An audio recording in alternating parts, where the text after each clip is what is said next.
Let's just do a podcast.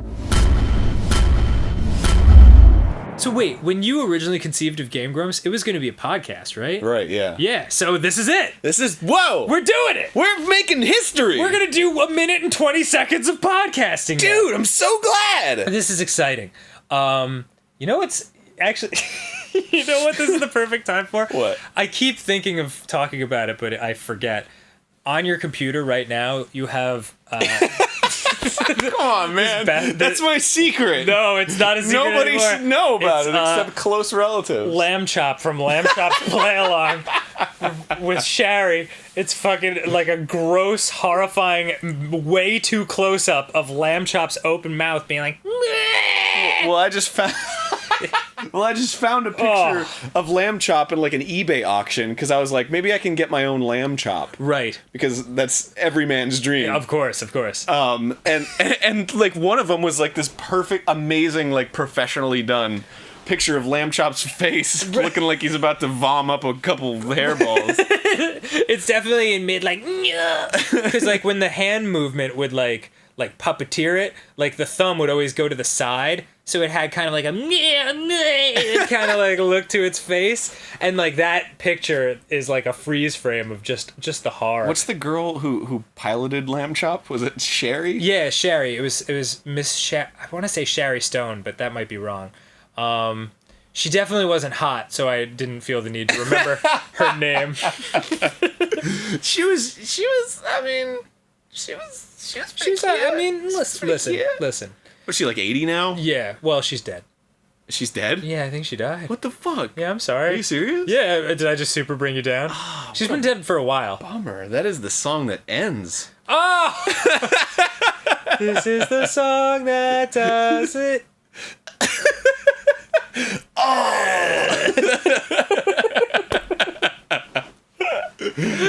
Holy crap. So, dude, I hope you enjoyed this first episode of Game Grumps podcast. It will probably be the last episode. I hope you all enjoyed it, lovelies. Yeah. We enjoyed doing it. We didn't have a choice. We didn't know we were doing it 2 minutes ago, but here we are. Yeah, here we are in the cesspool of our own sweat and vomit. There was some kind of like board game or like maybe some kind of toys where they looked like burgers and hot dogs and other like food things, and they were army men. They were like army burger fast food things, and they would like throw grenades at each other and shit. And like the commercial was like a claymation just on their own. Yeah, I don't know. You bought them and they were like, man down. Well, no, that's it. They didn't. We got fried food over here. They didn't do shit. Like they were just action figures, but like the commercial was claymation, and it made it look like they were really alive, and like there were tons of examples of like kids like crying and like because like they bought the things and they didn't talk and shit. And it and it ended up going like to a high court, and that was like one of the instrumental things that like determined that like advertising could not like bring shit to life.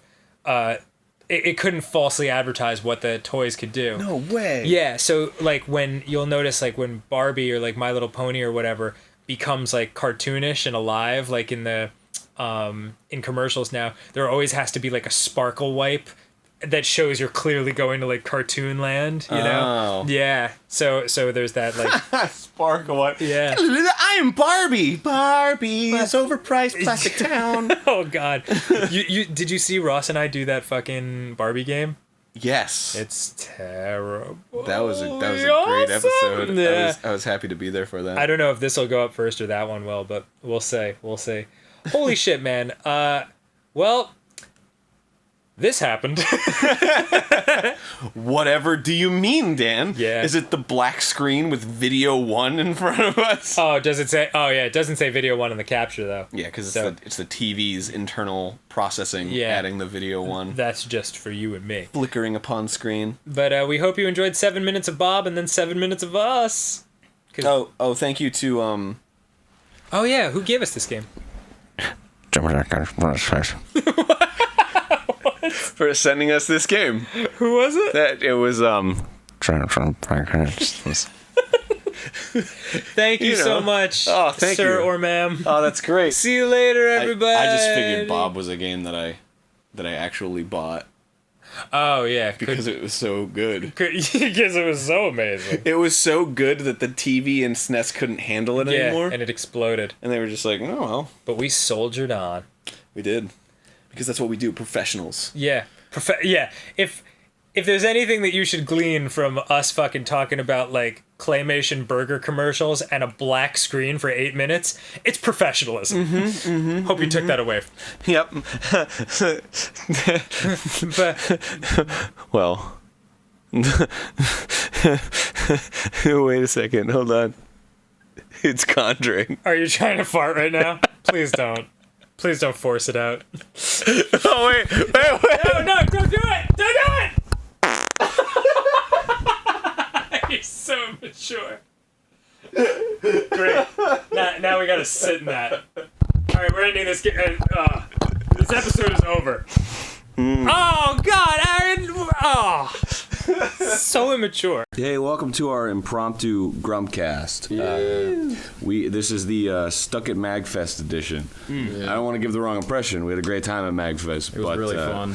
But our flights got delayed till 2 days from now, and we're working on getting a flight set up for tomorrow. Fuck you, Chicago. I'm sorry. Basically, the weather's I love really you, Chicago, shitty. but your weather sucks. We are Super having shitty. a connection through Chicago, but unfortunately, Chicago's weather is terrible. So we had episodes lined up for when we were here.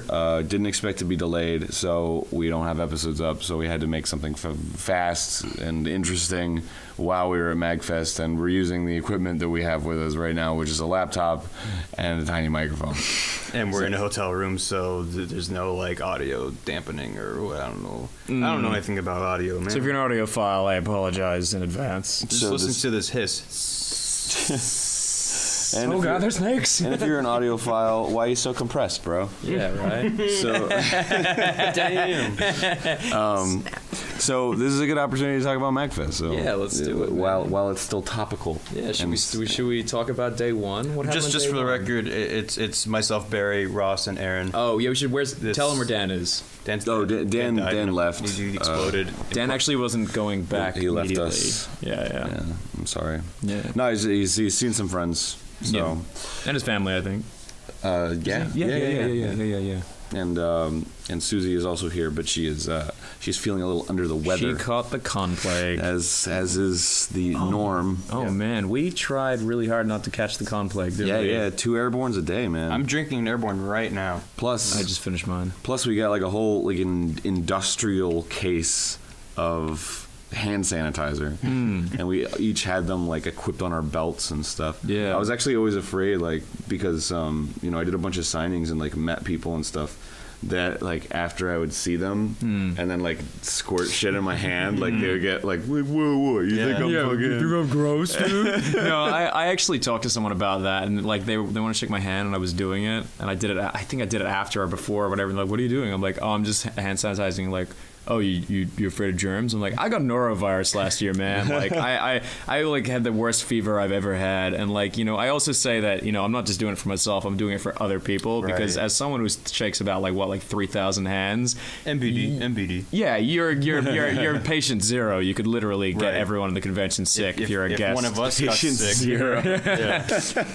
then we're just spreading it to everyone else. Yeah, so. exactly. So you gotta be careful, man. Gotta sanitize. I want that to catch on. I want we were saying that like at like signings and stuff like that, right before the table where everyone is at, there should be like a hand sanitizing station. I mean, I think people would Or just understand around the con in general. Like, why limit it there? You Just should have one of those airlock things where like the laser scanner goes over you and shit, and there's like Quarantine zone. there's dudes in suits that spray you down. like idiocracy. You have AIDS.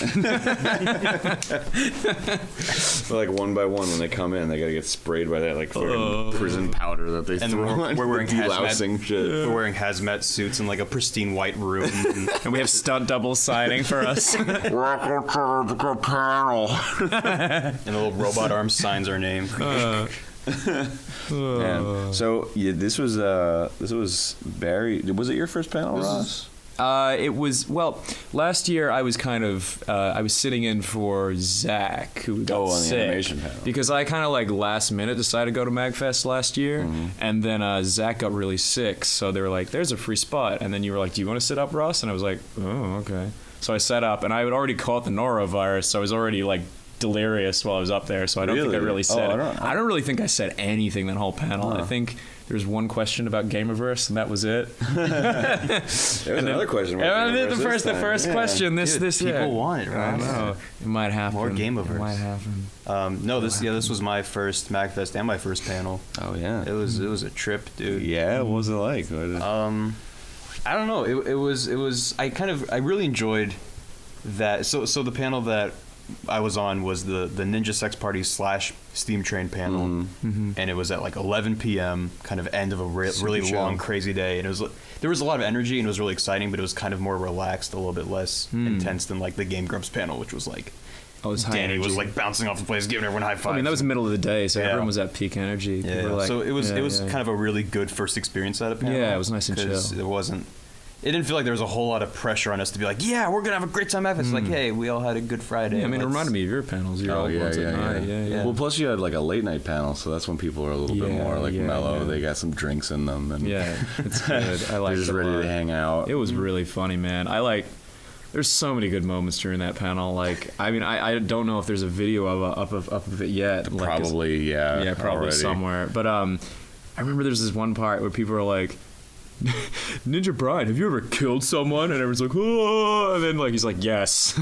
And then like I'm just like, I almost killed someone, and then everyone just looks at me. I'm like, why did I say that? And I told this story about how I used to teach animation for a living before like I moved to the US, and like one time I had to like basically teach a kid, like a bunch of underprivileged kids and some disabled kids, how to like do animation. And like none of the computers at the facilities that they gave me had Flash, so I had to teach them on my laptop. And I was showing a kid how to motion between a ball, and he seized up, fell over, and smashed his head against a concrete wall. And I was like, "You murderer!" And I was like, "Oh God, what have I done?"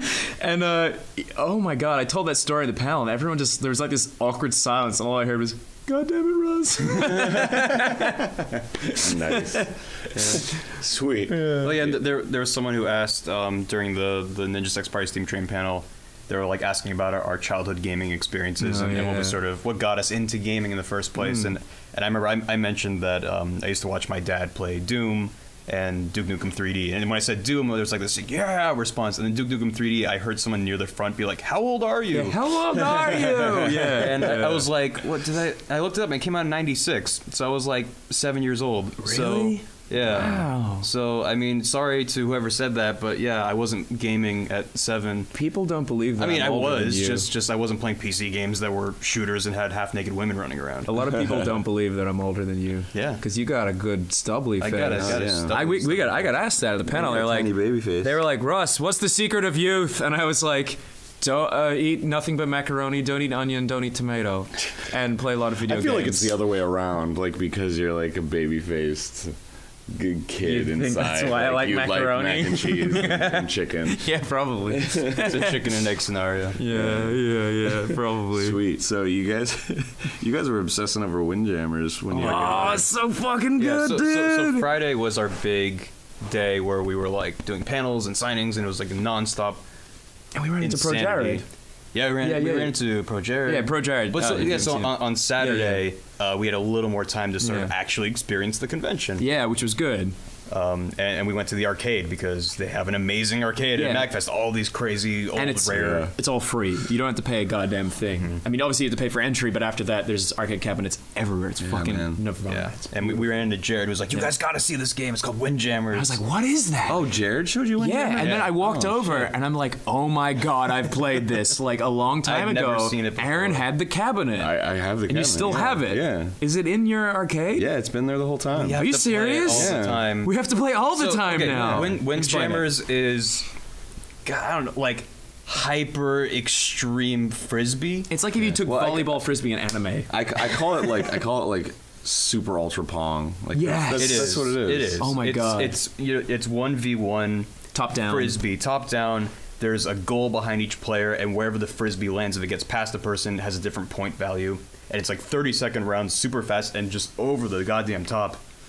It's so much fun. Just you're fun to charging up watch. shots, bouncing off the walls. It's flying over the place, and it's just like frisbee and super like 80s, 90s, just like extreme pinks and yellows and like everyone has sunglasses and tight-fitting neon clothing. It's amazing. And every character has like a super move. Yeah, and they're all they different. They're all really cool. Yeah, they have like a different movement style and like a different power. The British guy is awesome. Like for instance, the British guy has an ability where he like looks like he's about to throw it forward, then it like goes like does this kind of L thing and goes against the wall and like spins down. So if you're a really slow character, some of them are really strong but really slow, they can't counteract that. So you have to make sure that you're picking the right character. It's really cool. Oh yeah, I was playing with a guy. His name was G. Scott, so I called him Great Scott, and he had. His special would like move towards the guy, then go completely perpendicular, and then turn again. It was just like this weird snake thing. It just went around people. And I was like, this is so cheap, but I can't stop using it. It's just such a fun game. It's so fast paced. I love playing as the German guy, like the heavy guy. Yeah, It goes really slow, but like when you throw it, you just like can't even catch it. It just like slams the person back. Yeah, there's a few times I threw the frisbee and like the person caught it like perfectly, but I threw it so goddamn hard they went into the goal, and I was like, yes. And the rounds are so fast; it just keeps the pace so high. It's so good. Like, It's fun to watch because you know in 5 seconds you're going to be back in again. Right. Yeah. It's so good. Yeah, that's a Neo Geo game actually. Yeah, it is. It's good. It's good. What else did we play at the arcade? I played Street Fighter and I whooped all your asses. Oh my god, you were unstoppable. Wait, which Street Fighter? Three. Oh, Third Strike? Yeah. He was playing Ryu and he would not stop. Yeah. Whooped all your asses. Graham was getting really frustrated. I was getting frustrated. I was like, pick someone other than Ryu. It was funny as shit. He's like, he's the only guy I know how to play. Yeah, I'm the same. Like, man, I played Smash Brothers, and like, I was walking around last day, and like some lovelies and passengers came up to me, and they were like, "Hey, man, do you want to play Smash Brothers?" I was like, yeah. So because I had nothing else to do now that our flight's canceled, so I was just like, let's do it. And I sat down and I played Brawl with some guys, and like I played as Kirby, and they're like, do you play as anyone else? I was like, no, literally anyone I play in that game I can't play unless it's Kirby. It's the same as Street Fighter. Kirby. You love doing that troll shit where you fucking eat them and then fall. Yeah. I didn't do it to these guys because I don't want them to make them think I was a huge dick. I would have done it like in a fucking heartbeat. Yeah, I do this thing. If you haven't played Smash Bros., which is probably not many of you, I guess, but like I'm one of those cockheads who like will go off the edge to people who are edge guarding in Smash Brothers, then like eat them, then spit them under the stage so they can't get back up, and then fly back up. I mean, it's a valid strategy. Oh man, I used to do that to my friends, and they'd get fucking furious. It was so funny. Oh, dude. I do that thing where I just like camp in the corner with Pikachu and just like throw electricity. And chip damage. Yeah, and like nobody like notices. They'll just be fighting over there, and they'll like wonder why they're getting annoyingly hit every so often. I do this similar thing. If it's like four people playing, and I'm blue Kirby, I'll like just flatten myself out to a pancake and hope nobody notices that I'm standing there. And it actually works. Like 3 people will be fighting each other on the other side of the map, and I'll just be like flattened as a pancake on the blue floor. And just people kind of forget I'm there. Oh yeah, we were playing Towerfall a bit. Yes, Towerfall. That was amazing. I love that game. At MAGFest, and like once you knock all the lights out, you could just sort of crouch down and like you pretty much become invisible. I did that on Steamroll. That's how I won once, because there was a double kill, and then we're like, oh, double kill, and then I like came out of the darkness and I won. You can get the power up that makes you invisible, so even if the lights are on, you're basically invisible. Yeah, it's like, awesome. And you bounce around and they hop out of the not even shadows, just they hop out of nowhere. Awesome, you can do that in Samurai Gun too, yeah. You can like feign death. Yeah, if you hold down, he would like slowly get down and fall asleep. Oh my god, dude! Samurai Gun is so much fun. I just remembered. Oh, there's this other game. I didn't get to play it, but I watched people playing it. It's fucking awesome. I'm sorry if I don't remember the name. I think it was like Aquatic School or something like that. But did you see this? No. Okay, so this game, right? It's an Oculus Rift game. There was a huge line for it, so I didn't really get to line up, but I watched people play it. It's fucking cool. So you play a dolphin in a dolphin high school, and you're underwater, but it's like a proper like human high school, but everyone in the classroom is dolphins, and you're a dolphin as well, and you're taking a test, and you have to like, the whole aim of the game is to use the Oculus Rift to like lean and like cheat from other dolphins to get the answers to the tests. All while the teacher dolphin is going up and down the aisle, and if it catches you, it goes, ah! And like yells at you. I love that it's just like this really simple concept that could have been like very realistic. Just sitting in just made it dolphin. Yeah, they just made it dolphins for no. And then I was like, why did they make it dolphins? And someone said a school of fish, and I was like, Oh my god. Well, they're not fish. I know, They're but it's dolphins. still. Isn't that a different like Yeah, term? I know, but still. I just Isn't love that like the an fact- orgy of dolphins or something? Probably. They're all into the kinky shit. I just love that being a dolphin has absolutely nothing to It has do with the nothing to do with mechanics. It's just, you just are a dolphin. I mean, I wasn't quite sure from where I was standing, but I think every single question, like, you couldn't figure it out anyway because it's just gibberish. So you have to like look at like the paper and try to see where the black dot is, and there'll be a picture on that page to figure out. That's some true world But shit. that's like a good idea because the Oculus Rift, like, I played another game and then like, I mean, like, I watched people play it without the Oculus Rift, and then I sat down. I was like, oh no, I want to do this with the Oculus Rift, but it was like a third-person view. So you're doing the Oculus Rift, but you're kind of like up this like immersion, but you're not first person. So like I almost threw up. I walked away from it. It was like it was a space shooting game, like a shmup, but in 3 dimensions. I walked away and I needed to stop. I was like, didn't throw up, but if you're gonna do an Oculus Rift game, please make first person default. Yep. Oh, Yeah. sure. Yeah. That's interesting with the dolphin game. Like I feel like that's the first game. No, that's not true. The elephant game. The elephant game. Trunk. What's the Dumpy the elephant or something? Yeah. We played that with Markiplier. Yeah. I was yeah, gonna say that's the first game that I feel like is a game that could only exist on Oculus Rift. Yes. Yeah, because that's right. I was talking It's to a game someone about where that. you have a trunk that extends, out into the digital space, and you're just swinging your face around to move your trunk around. I actually was talking to, I might have been a fan or someone else, I can't remember, but they were like, did you, I mean, I didn't see the episode, but you guys did that that vacation episode for Christmas. Go Vacation. Go Go Vacation. Vacation, You yeah. said that. You were like, this would be fun as something else or something. You know what I'm talking about? I Oh, don't the know. bungee jumping game? Yeah, they said this would be fun as Oculus Rift because someone was talking to me about that and saying like that game would have been fun if it was an Oculus Rift game, but like because it's just a shitty controller game, it just wasn't really immersing and it wasn't really that fun. But then you had like fucking like I don't know, man, like Dumpy the elephant. I'm sorry if I'm getting the name wrong. I don't really remember what it is. I think it was Dumpy. Dumpy, was it Yeah. Dumpy? But like if that was just a game where you had like an N64 controller and you're just fucking flipping the truck around, it'd be like whatever. It'd be lame, yeah. I love it. I love that fucking. The coolest thing about Dumpy to me was that like, yeah, you're controlling your nose and shit, but like I looked back, like behind me, and like yeah. everything was there, and I was like, oh my god, this is Yeah. like I'm here. Here I am. I'm in fucking Disney World right now. Yeah, you have a moment when you take off the Oculus Rift and you're like, oh, there's I'm here. I'm sitting on the couch. I'm not an elephant. No. Oh, what was I gonna say? I was gonna say something about fucking Dumpy, and then not Funky Dumpy.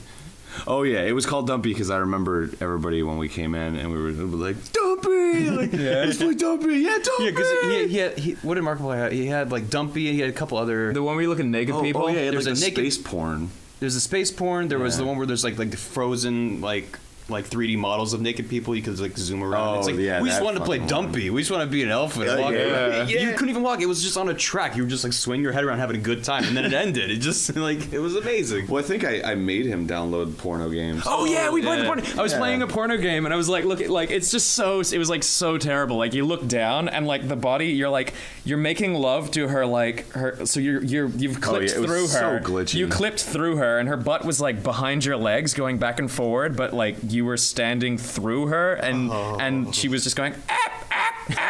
You saw like the inside of her jaw, like the, Yeah, the yeah, 3D yeah. models like weren't whilst you were a colliding, and it was just missionary, like, and you could see her teeth and like eyes coming through your face. It was so scary. It was more like a fever dream simulator. Oh yeah, it was disgusting. Yeah, it was so wrong. The coolest part was just looking out the window and looking at space. Yeah, the space was outside. Yeah. Poor guy. So it's like there's like this woman like naked on the bed, and you're just like, oh wow, look at there it is. There's That's Alpha so- Centauri. Yeah, Jesus, that was funny, man. Sweet man. Well, fuck man. The signings went good too. Like, Yeah, man. Oh, I guess there was like a problem. Like, some people in my signing, like there was like a line issue where like a lot of people were waiting, and then like some people who just showed up like got to cut in line because somebody. Someone made a mistake. Yeah. So I'm sorry to people who that happened to. I'll see what I can do about getting that figured out. And we felt really bad, so me and Barry went through the line and we signed shit for people. Yeah, while they were that was waiting. super cool. Yeah, because there were two signings. There was a signing we did on Friday. That was the Game Grumps signing, where the five of us were there. And then on Saturday, it was just the Ego Raptor signing. Yeah, which yeah, then yeah. Dan showed up for, and then Ross and I were, we just come from Windjammers, and Yeah, we're like, yeah. oh, we'll see how Aaron's doing on a signing. And there was this big line, and Ross had the idea to... Well, I mean, we realized at that point that, like, oh, we're standing too close to the fire. Okay, we're having to sign a million Because signatures. we were checking out from afar, but we were standing where people would go after the signing had ended. So then, like, a second line started to build up, and people wanted to talk to us. And it was like, oh, no. Yeah. No, that was really cool. I mean, that's something that like I wish we could like regulate or do something more often because like the thing about signings is like I love to do it, but then I feel so bad that the people are like waiting in line for like 3 hours, and it's like there's a festival going on. Like, there's stuff you could do right now, but you're waiting in line doing nothing. And then get me to scroll because there's so something many on a- people,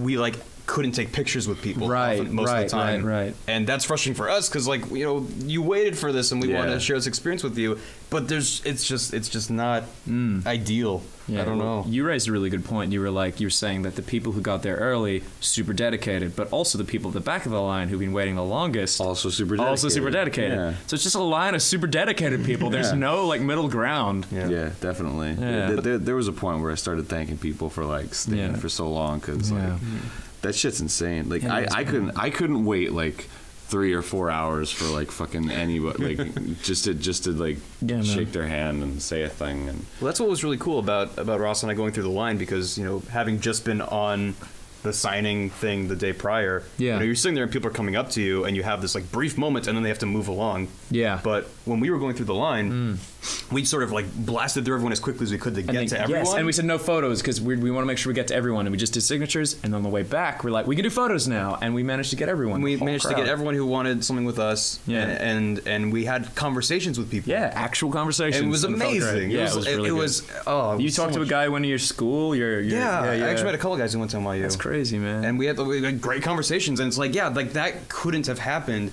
if it was a regular kind of signing. Exactly. And that was really cool because what I tried to tell some people, I still don't know if I'm doing a good job explaining it, is at least for me. I don't know. I don't want to speak for you guys, but when I'm working, I'm basically in a bubble. I'm taking episodes that you guys are recording, and I'm maybe adding stuff that I think is funny, trying to make you guys laugh, trying to make myself laugh. Yeah. And then we see numbers like 100,000 people saw that, and it like. Having done this for however many long, you just see numbers. It's like, wow, that's a crazy huge number. It is an insanely huge number. And you realize they're people. And then you go to this, it's like, oh my God, they're people. yeah, no, not only that, but like you go to this, you realize they're people, and then you realize like the massive amount of people in front of you is like maybe 1,000 at most. It's a tiny They're like sliver. a little sliver. and it's like a huge amount of people. Yeah, that's huge. And especially at a signing compared to a panel, because a panel you can sit there, you see this sea of people, and you just kind of mentally process them as being a crowd. That's just kind of how your brain sees that. Yeah, it's when hard you're to at a deal with signing. There's this crowd of people who one by one come up to you. Yeah. So then you have an interaction with every single person. And then, like, thinking back on that, like, because I've never experienced anything like that before. Yeah, man. And it's really strange to think back on it and remember all of these faces and people and names, not a crowd, like all of these individuals. It's like, I don't know how to process it. It's crazy. It's like And beyond it's so, human it comprehension. means so much to me Yeah. to have people come up and be like, oh my God, Game Room's got me through this. You guys are funny. You guys are great. Yeah. It's like, right, there's a reason we do this show, and we put it online for people. It's And like... Yeah, man, I gave out a lot of hugs yesterday And for, they gave for how cool those and they people gave were. me cool gifts. Someone made me the fourth Doctor's scarf from Doctor Who, and I'm wearing it right now in my underpants. Also, I'm in my underpants. Yeah, and we're wearing the same underpants. Yeah, well, you're wearing pants. I'm not. Well, yeah, because I don't like Separate hanging around pairs of underpants. underpants. No, we're not They're in the same pair of underpants. That would be really impressive, though. It would be. Yeah. We should try it It sometime. would be like butt to butt or dick to butt. I think it would be like... Or would we take one leg? Yeah, Well, yeah. dick to butt for like actually. most efficient Butt packing. to butt I was even- thinking like sideways, so like half of us would be like half in, half out. Butt to butt would be pretty comfortable though, because my cheek, I'm pretty bony. Yeah, you got a bony butt. You got a pretty good Yeah, butt. mine's like a jelly butt, man. Jelly butt would be pretty comfortable. Mine like gets smacked and wiggles a bunch. And you got the jiggly going on. Nice. what else happened at MAGFest? I'm trying to think. Well, I was just thinking. What? Go your ahead. panel. My panel? Can you please stop? Oh my God, that question that you got. What question? Which one? The cool gay dude. Oh, dude, yeah, there was That was the best. It was just like, I think it was like halfway through the panel, like this amazing fucking like gay dude, and I have no. He introduced himself as a gay dude. Like he was just like, I'm the gayest. I'm your gayest fan. That's literally what he said. Yeah. I think he said your biggest gay fan. Biggest gay fan. Yeah. And I was like, yeah, this guy's fucking awesome. Dude stole the show, man. He was so funny. Yeah. What was No, the this, line okay, this that is he what said? happened. You were like, he was like, so, you know, like, how did you, like, when did you know that you've really made it Yeah, famous? that And, was then his you were just question. like being super humble. And every time you said something, he was like, so humble. Well, it was so hard to like talk about that because because you're trying to be serious. Well, I never really think about that kind of stuff. So then all the thoughts of it kind of rush at me, and I don't know how to word it. And yeah, he was just like so humble, and I was like, "Are you being facetious?" And he was like, "No, I'm just super gay." That guy was amazing. I loved him. so funny. He was like first in line at the signing too. Oh my god, really? Dude. Was Yeah, he yeah, really? so he was I he was missed fucking him. hardcore. He was so funny, I'd love to man. meet that guy. Oh, that guy was great. Yeah, he would like he was all dressed up too, so I didn't recognize him at first. Oh, really? He had like dreadlocks and Oh my like face God. paint and shit on. Actually, his the picture of me and him was like on the subreddit for like, Really? it was like 200 upvotes. Oh, that's awesome, dude. Yeah.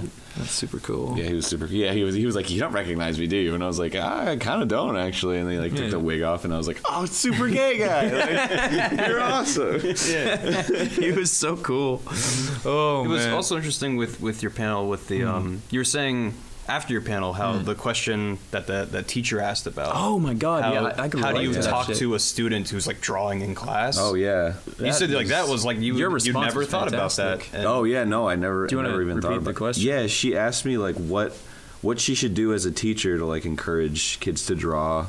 I don't remember what the exact wording was, but it was along those Tell lines. us a story about what happened to you as a kid. Yeah. I when I was in middle school, like I was drawing in class, which I wasn't supposed to be doing, to be fair. But the teacher like called on me, and I wasn't paying attention, and he came up and he like ripped the drawing out of my sketchbook and like ripped it up and threw it away, and it like really fucking like it was a huge downer. And I like redrew it the next day, but like it was like I was like burning with like anger and like hatred towards this teacher. So I was like, man, you should just like be clear about when it's okay to draw, but also like let kids know that it's okay to draw, because That was like, discouraging. yeah, because you get this impression that you're kind of like an outcast when you're an artist. Yeah, and like you yeah. won't get anywhere, and you're not supposed to be doing it, and like even if you do it in your free time, it's like, oh, you're wasting your time kind of thing. Yeah. And I don't think that's right. No, it's not. I mean, like I said, I was a teacher for like 4 years, and like, different from me. I wasn't teaching math. I was teaching fucking animation to kids. Like, basically, it was like kids who were homeschooled or like want to do it extracurricular, and it was a good job.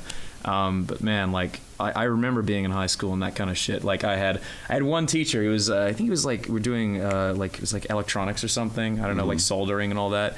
And like he was like this like ex-Vietnam like crazy dude. Like if he sneezed in his class, he'd like, Mr. O'Donovan, stand up. And you'd stand up and he's like, do you have a handkerchief? And I'd be like, no. And he'd be like, coughs and sneezes cause diseases. And I was like, ah. God, what a weirdo. He was so scary. But I remember this one time he like I was like talking in class to my friend. He like made me stand up. He's like, Mr. O'Donovan, what do you want to do for a living? And at the time I wasn't sure. Like I was animating, but like I didn't really think there was like a career in it because I was like wasn't sure of myself. I was like, I don't know, like graphics design or something. I don't know. And he's like, oh, I think you'd be a fair dinkum car salesman. And I'm just like, I don't even know what a fucking like the difference between a Ford and a fucking Holden, man. Like, Jesus Christ. Holden is an Australian thing. Sorry. I think it's General Motors. Sorry. Oh, really? I was just like, what, Yeah. what's the whole? Yeah, the main character of Catcher in the Rye. No. The Aussies will know what I'm talking about. Oh, okay. Yeah, they just left production in Australia. The whole different. Whatever. Apparently you do know the difference. You know. Well, I'm just saying, like I'm not good with cars. Like I went up a curb and like my muffler fell off and my car got louder and sounded cooler and I thought it was neat. And then I found out my muffler fallen off and it wasn't street legal. They're like, did you soup up your car, Russ? And I was like, yeah, sure. Totally, I souped up my car by driving up a hill. What do you think? Sweet, man. I thought it was just awesome that a teacher asked that question. Oh, Because yeah. to come from that perspective and for her to be like, yeah, like kids draw in class, like that's what kids do. Yeah, totally. And how do you say like this isn't the time? It's interesting. But Like drawing's awesome. my panels have kind of been like, because for a long time, like when I started doing panels, I never went to like other people's panels because like I would just be so wiped from like doing panels and signings that I would just like go back to the room and sleep. And then like after a while I started visiting like my voice actor friends' panels and stuff, and like I feel so bad for them because like they get like really shitty questions. Like it seems like the presence you have on stage, like people start to get really, because like I feel like there's not a whole lot to ask me, like because how do you get into animation and all that shit? That shit's all been answered, and then it starts getting like deeper, like the more and more you go on stage. So I have like really fun panels, and it was interesting because I was on the Voice-a-Palooza panel, with a bunch of awesome voice actors, Like John St. John. Yeah, John St. John, Matt Mercer, and when we did like a little Q&A at the end, like they prefaced it by saying like, look, don't ask us voice acting questions, like because if you don't say that, like they're always gonna be like, how do you get into voice acting? They were like, ask us personal questions, and I was like, oh, that's a good point. Like when I go up on stage and I do those panels, like everybody's always asking me like weird personal questions, and then it always comes out like genuine and funny and weird, and it's always like a good experience to just kind of sit in on and and like have a good time. Might be something you should adopt, man. That's like a pretty good way to start a panel. Well, I mean, I don't even have to. Like, I guess like a lot of the Grump I've been doing bands panels for so care. long, and I have this like weird reputation of just being like super honest on stage. So like people just do it, and then it ends up being really funny. So like if there's anybody out there who like has panels, like I would suggest prefacing it with that, because I imagine like even like internet content creators or something, like dudes who make videos and have panels and stuff, they go up there and people are like, how do you make it on YouTube, and like what kind of equipment do you use and stuff, and it's like you know, you can easily answer those questions. Plus a lot of people have been saying that I should start it with like an FAQ, like Right. Well, I mean, just be a lot like- of panels like I've been to at PAX and stuff like that often have a moderator who then asks a lot of the sort of basic questions to the panelists and be like, okay, so what are you guys up to?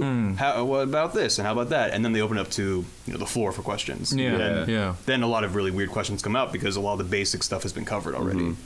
Well, So you also just do like hey, I'm going to answer a bunch of the frequently asked questions on my own, and then that covers it. And then you can ask me weird stuff. well, I've done moderated panels before, and I feel like it's just like a huge chunk of time that doesn't need to be there. Yeah, I because agree. it's then it's like, hello, I'm your host, the whatever of whatever media. I've been a part of many projects, and it's like, all right, go down the line. Yeah, all right, please introduce yourself. This is blah blah blah, and it's like, oh god, come on, let's get to it. Sure. As opposed to you like come out and you're like, hey, these are the most asked questions. This, that, this, that, this, that. All right, let's do some fucking cool stuff now. Yeah. No, that's a fair point. That'd be really cool. Yeah. Then we got a lot of really awesome questions. Yeah, we didn't get asked what. Do you have what, any tacos? Yeah, that was a weird one. Also, Yeah, that was the spinny shirt guy in the back. yes, yeah. What was it? I'm trying to think of another question off the top of my head. I don't know. I always have so much fun with those panels too. Like Yeah. during, because I was kind of like, I wasn't on a whole lot of sleep when when I did my first panel. No, you weren't. So The animator one.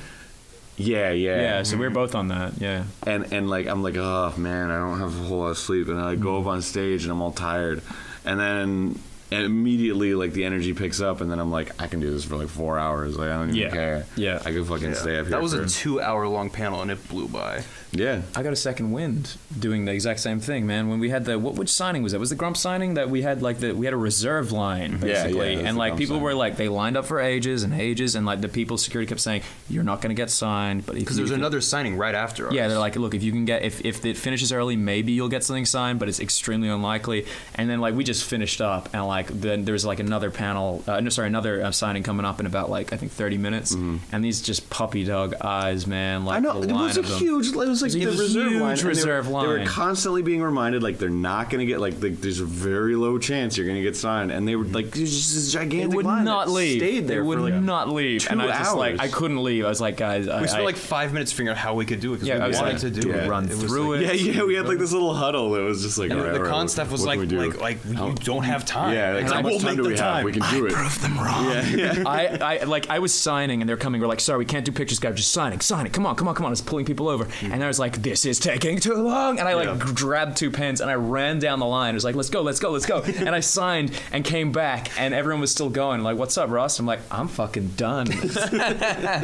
Really, you did? Oh, wow, Yeah, that's man. interesting. That's how I got through it all super fast. I That's a neat stayed idea. where I was. I actually had I had that idea like, because I was afraid it would be like rude to like run through the. No, things. I was So like guess- literally I guess like it wasn't, that was it pretty wasn't cool. rude for them because I'm just like, dude, if it's either you Yeah. guys don't get signed or the next signing starts. Like, Yeah, let's yeah. do this quick. Oh, Let's go. that Let's was a go. really good idea. Yeah, I didn't want anyone to be disappointed. Yeah, well, it was.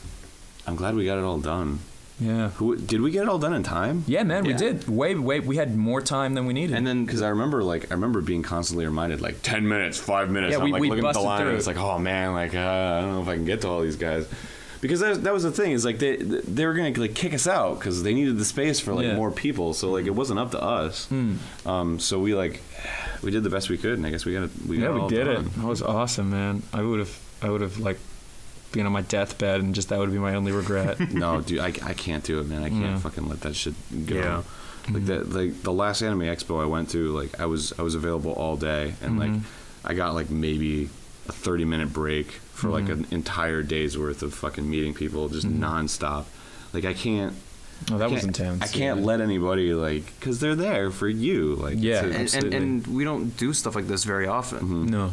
And when you hear them like talk about like there were so many people that were like, I only came here for you, and it's like the end of the day, and like they could have gotten a million signatures, but they like give you a thing to sign, and it's like it's blank, and it's like they really did only come here for me. Like wow, this is the one thing that they wanted to get signed, and this is it. Yeah, it's pretty remarkable.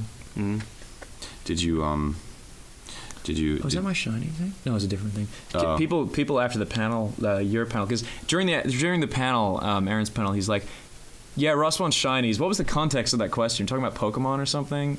Yeah. Oh, it You was were a girl. playing your DS during the panel. Yeah. No, I wasn't. Yeah, I was.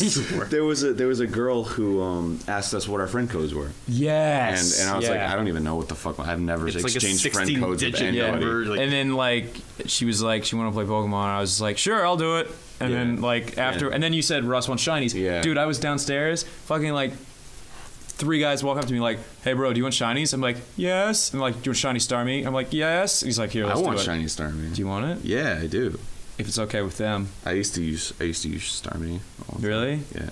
When All right. Pokemon Bank comes out, which I guess might be out right now. No, I don't know We haven't been that. keeping up with the news because I got a shiny Charmander from a Grump fan. They sent it to me. They had 2. Oh, wow. Yeah, I'm gonna get a shiny Charizard, 2 man. shiny Charmander. It's like, oh, I've just got make it rain. Yeah, Jesus. Jesus Christ, man. Yeah. I don't even know how like people are okay with like trading away shiny. Because they've got it a little easier to get. They're easier in black and white too, because there's an item that makes them easier to breed. But also there's chain fishing now, which makes it easier to get water Pokemon, which is why Starmie is easy to get. But also there's the Pokemon Radar thing, which I'm not going to talk about this right now. But Oh, like, it's interesting. it So becomes they did it's stuff like, that makes it better. it's harder to get them, but the process is there. There's a process now. It's not just random. Wasn't like the default shiny odds like 1 to fucking like It's something crazy. 300,000. Also, on or top of something that, like there's a whole thing where if you breed Pokemon from one region, like Japan or Germany or whatever, with like an American region, there's a higher percentage because the parents are from 2 different regions. Wow. Yeah, That's pretty cool. I'm sorry to isolate you. no. I mean, Pokemon. When we start talking about Pokemon, I thought it was neat. Was that there was that one butterfly Pokemon that had all the different colors. Oh my god, yeah! I have this a friend in the UK, Crystal. Do you remember Neff? Like from a long way? Yeah. She's a really good animator. I was talking to her because I saw her online. She's in my friend code, and I was like, "Hey, do you want to trade?" Because I got all the starters, and she wanted like a party gun and all this stuff, and I gave it to her, and she's just like, "Yeah, I've been getting legendaries for Pavilion, and Pavilion's the one for you guys who haven't played Pokemon. There's a new Pokemon. He's new, isn't he? He's brand new, right? Yeah, Pavilion Vivillon has like different wings depending on what region you are in. Like in the real world. In the real world. So she's from the UK, so she trades people for the UK skin Vivillon and gets legendaries. Like gets Zapdos and Moltres and Articuno. What the fuck? Super cool. It's so cool. It's really smart on their part. Yeah, that's genius, man. And some of the evolutions, man, like Tyrant and Tyrant's the little new T-Rex guy, but like I had him for the longest time, and I like animate all day, so like the only time I get to play games is at night, and or during panels. Or during panels, but this is a long stint with no panels. Yeah, before that. So like I was animating, I was actually animating the Pokemon cartoon. I was animating like all day for like all week, and the only time I play Pokemon or games was at night. And I was like, this Tyrant's like level 60. What the fuck won't he evolve? And the game was new, so there was no information. Then I found out the reason he's not evolving is you have to play with him during the day in the real world, or he doesn't evolve. And I was like, are you serious? Are you So serious? you just change your clock, and you're like, all right, it's daytime. Yeah, No, I didn't do that. I actually waited till the day. They've been getting weird and weird about that shit. Like it like evolved over time because like in Diamond and Pearl, it was like Leafeon and Glaceon could only evolve if they were like in a certain region. Leafeon's still the same. Really? Yeah, you have to be near a rock, like a grassy rock. Oh my god. Yeah, I was like trying to get one for Holly, and I was like, why isn't it taking the leaf stone? And there was also like Shellos. There was two different Shellos. Like if you were on like the east or west side of the island, like you would get a different Shellos. Yeah. That's pretty cool. Wasn't there a Pokemon where you have to have it upside down? Yes, Inkay or something. The squid. The squid. Yeah. Holly loves that one, man. Like that's a cute You one. can turn your DS upside down. It's got like an accelerometer. Because So how the hell would okay, well the funny thing is that the evolved version, if you turn the evolved version upside down, it looks like a bigger, meaner version of the baby one. So it's like, because when it evolves, it starts to look more like an owl. But what would give you the idea to turn it upside down unless you like heard it on the schoolyard or read it online? Yeah, exactly, that's the You point. could like play it upside down. Yeah, like someone might accidentally like be leaned back and go like, "What the hell?" And like, how'd that happen? It's like it's what gets community started talking. It is a little weird how it's like just trying to think of like what that would mean for a player to like stumble upon that. Like there would be no situation where that would be like, oh, I get it. You know, like oh, it just evolved. It's like you read the answer and you're like, oh, now it makes sense. Oh, that makes total You wouldn't sense. get there naturally, but you're like, oh, sure, because you're saying it looks like the guy upside down, but bigger. And I was holding it upside down. Obviously, that's a thing. I that always play happens. games upside down. My Second playthrough, I played upside down. There's no like NPCs that tell you shit like that. Actually, they've apparently. I heard about this. When Pokebank comes out, you're going to be able to get Pokemon. What is Pokebank? Pokebank's a new service they're launching, which lets you have 3,000 Pokemon up in a cloud storage, so you can load them down to all future games and one previous game. Sweet. And basically, apparently, there's like actually Pokemon that you can't currently get in the game, but when you have them, you'll go to certain NPCs and they'll be like, "Oh, you have." Here is a like there'll be like prompts that aren't in the game unless you have those Pokemon. So I don't know what they are yet. But they just haven't released the bank yet. Yeah, exactly. Or unless they have to patch it. I don't know. But apparently it's a thing. Bank is cool. You can access every game from it all the way back to GBA. I mean, it's like a long transfer process. But you can do it. GBA or like original Game Boy? GBA. No, GBA. Well, because GBA was the point where they remade the original ones. You know, Right. Can I just say I haven't played one since the original Blue. I was in Australia and I like walked to my room and my old Game Boy Color was there and I had my Pokemon Blue in there and I loaded it up like the names were stupid. I still name my Blastoise the same thing as Bubbles. Aww. Bubbles the Blastoise. Aww. And it's my Blastoise. I love my Blastoise. Anyway, so like I load up the game like, oh my god, 174 hours? My fucking Pokemon X, 150 hours now. I'm about to overpass Blue as the most played Pokemon game for me. Wow, your childhood game. Dude, and when I loaded up the game, like my character being parked next to his mother in his house. You mean your Pokemon Blue? My Pokemon trainer was like left there. That was the last time that's like when I turned off the game for good. So you think like Babby Ross was like, I gotta put this away for a while. I gotta like, put him next to mommy. Yeah. Go home. Yeah, I gotta go home. Come on, man. And I had a thing That's full adorable. of. I actually went to the Pokemon because if you wanted to get Mew legitimately, which I did, you had to go to the Pokemon tour that went all around. I actually had 6 Mews. Like I actually had 151. I went to a Pokemon tour that came to Australia. And I like found the Mew, like I found one of them in my Pokebank, and I was like, holy shit, it's Mew! And I loaded it up, and it said like the original trainer was Oz, because it was the Australian Pokemon tour that Nintendo did, and you'd go there with your Game Boy, and they'd give you with a link cable 6 Mews. Yeah, 6? Yeah, 6. They gave me 6 Mews. I think they were only supposed to give me 1, but someone didn't get the memo. I got 6 fucking Mews. Do you know how cool I was in the playground the next day? Seriously. I was like, cool. what up?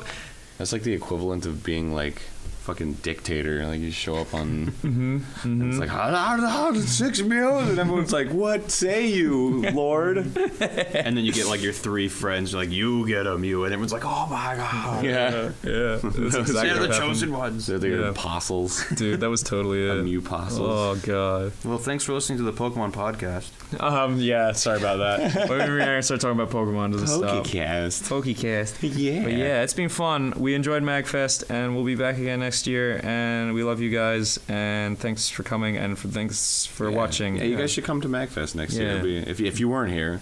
Yeah. I mean, if you were here, then a lot of this was just a bunch of shit you've already heard. But Yeah, you're welcome. Thanks for listening. Yeah, we love you guys. This was great. This was my first MAGFest. I think I said that at the beginning, but I had a really great time. This was a lot of fun. Yeah. Barring having our flights canceled. Stupid weather. it's also very smooth. None of us got sick except for Yeah, Susie. well, yeah, Susie got Well, sick. we'll see. I mean, maybe we'll all get horribly sick on the flight home. All right. Yeah, oh shit, Knock we got on sitting near wood. Susie. Well, I mean, we're sucking not down gonna- the airbornes. It's Yeah, fine. she's not contagious, is Plus, she? I'll sit near Susie. Yeah, good luck with that. Well, I love her. That's good. Oh, That's precious. I'll sit by her till my dying day. Which could be tomorrow. Okay. Yeah. So we're gonna get back to Los Angeles, and then Los Angeles. we're gonna Yeah. get back to work. Back Yeah. to normal Grumps episodes, but Yeah. for now, I hope you guys enjoyed this tiny little experience. Yeah, Unless we get canceled again tomorrow, in which case you'll get another podcast tomorrow. Yeah, Yeah. that'll definitely Oh, happen. God. And then we'll get into Oh, weirder God. Pokemon shit. Oh, Yeah. it's gonna be just Stuff nothing weird, but freaky. I'm gonna bring up porn. We're just gonna. Pokemon porn. Yeah, man. That's a thing. Ammonite porn. Do you know I brought up this thing on Twitter about cat dog? How does he? How How do you fuck cat dog? In the I mouth. mean, yeah, it's like. Well, I know, but like if you I want think to. the bigger question is how does he shit? Can we take this opportunity to have some real talk with our lovelies? Yeah, of course. I mean, it's so rare that our lovelies get to hear you and me just talking, just shooting the shit about yeah. stuff. Doesn't matter. Like, happy Valentine's Day to everyone. If you're with someone special, that's great. If you're not, fuck them. Who? Oh no, I meant if like you're with someone but they suck. Oh, yeah. Yeah, just get rid of them. Yeah. Kick them to the curb. You're better than that. You're better than that girl or guy. Or other. You can't see me, but I'm neck swiveling like a motherfucker right now. Look at you go. I know. It's very urban in here right now. And whoops. And if you're single, that's cool too. Just be happy with it. Cause I mean, I don't know. I'm fine with it. Yeah, me too. You cool with it? I'm not gonna let Hallmark get me down. Yeah. Who fucking decided this was a celebration day anyway? Probably just someone trying to sell candy, right? Yeah, and they sell a lot of it. Yeah. So go buy yourself a giant chocolate heart and eat it by yourself because you earned it. Yeah. When eat 5 Cadbury cream eggs right in a row. And when you're bent over the toilet vomiting uncontrollably, think about love and how special it is. Because you're special. That's right. Thank you for bringing that home, Barry. You're no problem. Because I was straight up adrift. As you're vomiting uncontrollably this weird eggy mixture of chocolate, just think to yourself, wow, if only someone could hold my hair back. Yeah. That And person is you. It is. Unless you have short hair, in which case you're way more self-sufficient than I am. You got short. Dude, would you ever grow your hair out? Like a crazy Barry fro? I think it would just look the worst. It would be gross. You know what I just realized? What's that? This is the first all-Jewish episode of anything on the Game Grumps channel. Well, l'chaim. Yeah, l'chaim to you too, my brother. Fucking asher kiddushan b'mitzvotav v'tzivanu lahadlik. Should we do a shechiyanu? To celebrate the first, whatever. Okay, thank you guys for listening to us ramble about nonsense. Hey, this was special. Yeah, I had a good time. You know what I really enjoyed, Barry? What's that? All of the fucking amazing graphics you put up while the screen was it dark. was so much fun to do. I'm sure you later. were super stoked about it. I'm going Starting to right / now. did have so much fun.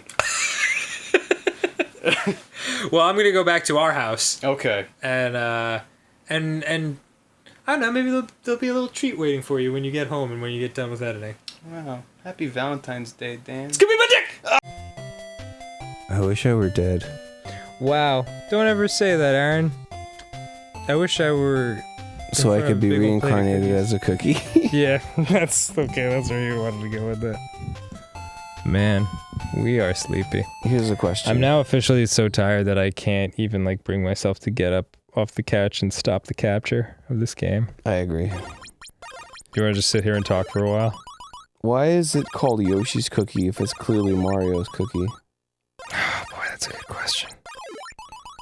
There is a Yoshi cookie. Maybe Mario was making the cookies for Yoshi.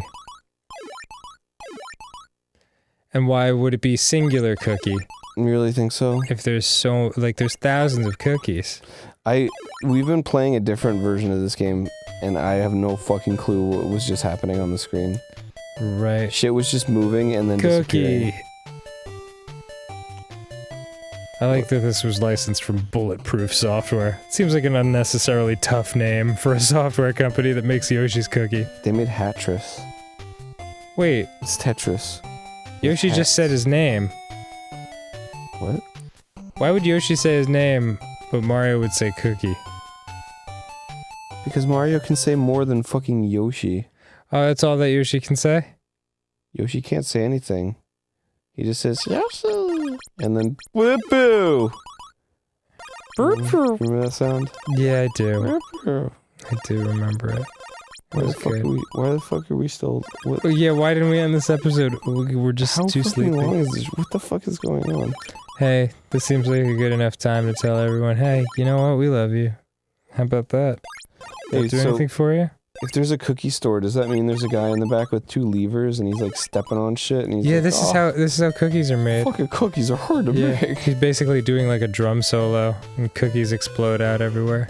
I don't want to drive. I don't want to drive home. I know. Dan. Let's sleep at the Grump No, space. but I have to. This couch is very I have to go comfortable. home to my wife. She's a beautiful woman. She is beautiful. I miss her. I It's know. been so long. And I want to get some cookies. I've been recording this. Stop at the store and get cookies. I've been recording this for years. Okay. Yeah. Good night, everybody. I hope you have fun. Kevin, I hope you ended this Do you episode want to go on a bounty hunt for Randy Quaid? a while ago. Yeah, sure. I mean, the U.S. government can't track him down, but I'm pretty sure once they get the Game Grumps on the case, like, it'll be like just fish just leaping into the boat. Can we start an undercover detective agency? Like Game Grumps is the front, but we're actually like a hardcore private detectives. That seems like a weird thing to have a front for. It's a perfectly legal business.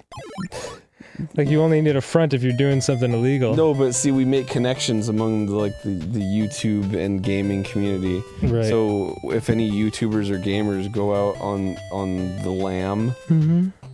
then they're like, oh man, Game Grumps, you gotta help me out. You've helped out so many other people in the past. Can you help me out? And we're like, sure. Yeah. And then we fucking tag him and back. Just tag him and bag him. Just fucking kill him on the spot. Whoa! Isn't that what tag him and bag him means? No, it means take him into the jail and collect money. Oh. What are you bagging? Well, The cash in like a big sack with a dollar sign on it. you're probably right. The fucking government's like, have your sack of money. And then they give it to us, and it's like $10. I We're don't like, think "Thanks, we've said thanks." anything that has made sense in like the last 10 minutes at least. I think the problem actually stretches on well before that, but it's fine. Yoshi's Island Is this the longest we've ever fucking just let an episode just like keep rolling? It's pretty up there I don't without wanna, calling it like a podcast. I don't want to complain. I mean, I'm enjoying. spending No, it's time. lovely. It's lovely. I just feel like perhaps it's boring to listen to. You're not. No? Maybe me, but you're not. Oh, stop. You're the most interesting gamer. You're the most interesting Game Grump. Everybody always says you're the best. You're my favorite. No, yeah, no, but you're my favorite. You're my favorite. So by extension, you're their favorite well, too. that's the thing, right? Everyone's like, Dan's my favorite, and I'm like, I agree. Aw, that's a weird thing to say. Like when there's only two of something, two people doing something, and you're like, that one's my favorite, like in a very visible public forum. And the other one's just like, oh, well, looks like I get the silver medal. The Good Try Award. Yeah, you're my favorite. No, you're my My favorite. second favorite's Ross. Ross is actually between you and Ross. Ross is actually my third favorite. You alright? Wow. That looks violent. You know who my favorite Dan is? Which one? Dan Castellaneta. Aw. He does the voice of Homer Simpson. You know what? That's a good choice. You know who my second favorite Dan is? Who? I don't know any other Dans. Dan Quayle. Dan? George Bush the First's vice president. What the fuck? You don't remember Dan Quayle? Do you remember Ken Starr? Ken Starr? No, who's that? He was like the prosecutor for the Clinton case. Ken Starr. Oh yeah, Ken Starr. That weird dude, and he would like go up to the mountain every morning and sing like religious hymns, Yeah. and then like all day he would just obsess about Clinton's blowjobs. Yeah. Yeah. I named a anime He might have had character some. off of him. What? Ken Starr from Girl Chain in Paradise. It's named after Ken Starr.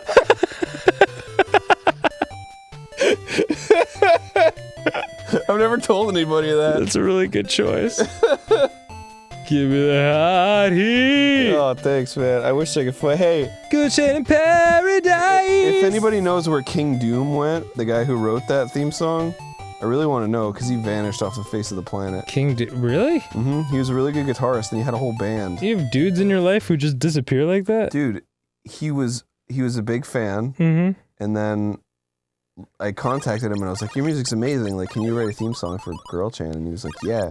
Then he wrote that shit. He wrote like 3 different songs too. I have a couple of them, and the ending and the intro are actually one song.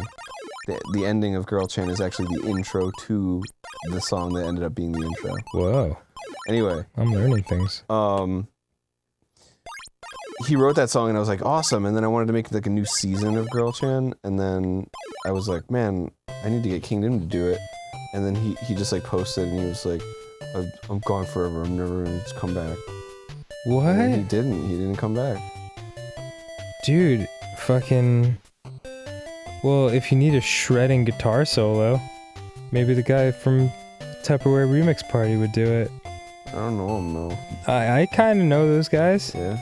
The guitarist is actually the one I've never had a correspondence with, but they're all fucking awesome. But I love their music. They're all Canadians, and 100 out of 100 Canadians are nice and cool. That's not Randy Quaid. Not Randy Quaid. He's an expat though. That's different. That's different. He brought his American bullshit with him. Oh fuck, his baggage. Yeah, his fucking Dude, check your his baggage. red, at the white, and fucking baggage. border, dude. Yeah, bullshit. Maybe we could ask that guy. I can't bug him. Did you say I'm gonna fuck him? I'm not gonna bug him. Oh well, I just. What's going on in your head? Well, because fucking when you yawn words, a lot of things sound alike, and I will always default to fucking. True that. Like, has it been literally 10 minutes of us? Just fucking just talking, chatting. Sorry about this. This is what it would be like if we had like a really shitty like morning radio show, because we're not morning people, and like we'd be all fucking exhausted. Like, hey, how's it going? Fine. Have fun at work, assholes. Welcome to, hey guys, welcome back to Dan and Aaron, the Fuzz. No. Well, no, you can't have two names. It has to be one name and then like a proper noun. So it would be like Danny and the Raptor. Danny and the Jizz. Yeah, well, or Whip, whip, whip, whip. Good morning. It's 1:30 hour.